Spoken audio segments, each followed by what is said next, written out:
On today's episode of Anime Afterthought Data Live, Season 4, Episode 3, What's Yours is Mine. The hell do you mean all spirits are human? That's not what you told us. But actually, upon reflecting on the series so far, it kinda makes sense. This is the inevitable conclusion. Think about it. Episode 1, we're led to believe that spirits are these trans-dimensional beings of immense power. So much, in fact, that when they enter our own, they create these space quakes. And the whole point of the series is Shido going, dating, and eventually sealing them, thus stopping these inevitable ticking time bombs from going off. But towards the end of season 1, we actually learn that Shido's little sister, Kodori, had become a spirit herself. Prior to the beginning of the series, she's actually given this power from this mysterious being that we can't see. But thanks to the focal point of season 3, Origami, we actually get to witness this become a reality. We see Origami herself become a spirit. Taking in what's known as a Sephira crystal, she gains her power and becomes Angel. But it is still quite a shocking revelation to find out that everyone, all of these spirits were in fact human at one point. Now I do have a theory of what's going on, and it's all thanks to Westcott in today's episode. Upon finally opening herself to the possibility that is Shido, her missing 5 years worth of memories have been unsealed and come flooding back, thus resulting in her inversion. It leads me to ponder the possibility that the ones that believe themselves as pure spirits have had their memories altered, manipulated, and in turn their pasts erased. It's interesting to think of the possibilities. Who were these girls before they were turned into these spirits? I mean, I guess we could always ask Rizel. Oh no, oh wait, we can't. Yes, today's episode had so much shit shoved into it. It was actually quite amazing. Not only did the contest of sales at Kamako between Nia and Shido's spirit squad come to a tie,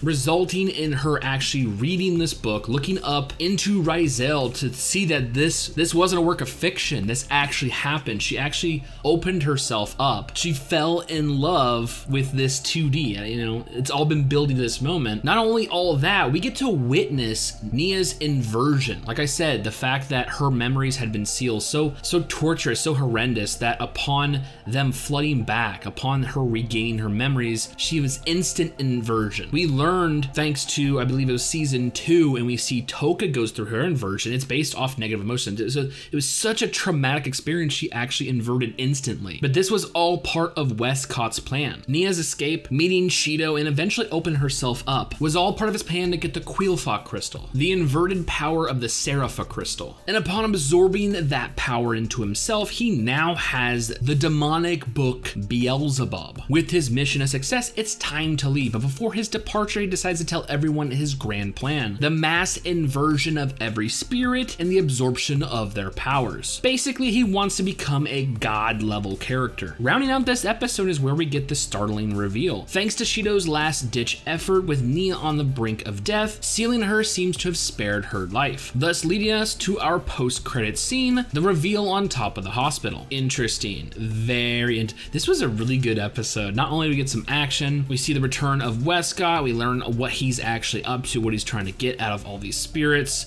We learn more about their powers and where they come from. It's like, oh, this is gearing up really fucking good. But now we gotta watch out. We gotta play it safe, because it wasn't just enough trying to seal them so their power doesn't invert or explode. Now it seems everyone's on the chopping block. Everyone has become the prey, and Westcott is the predator. It seems nobody's power is safe, especially Shido's. I mean, what a nifty ability to steal, right? Especially if Beelzebub has the same properties as Rizel and has not only the ability to see the past, the present, and manipulate the future. If that falls into Westcott's hands, my lord, does that spell disaster. Whew. So what do you guys think of episode 3? This one was pretty badass. I do apologize, it's late. I know. I've been out of the state for 2 days and I had a doctor's visit. What can I do? What can I say? I'm sorry. But yeah, I fucking loved it. What an episode to miss, right? Like, holy shit. I come back and it's like, yo, inversion, crystals, Westcott, giant revelation that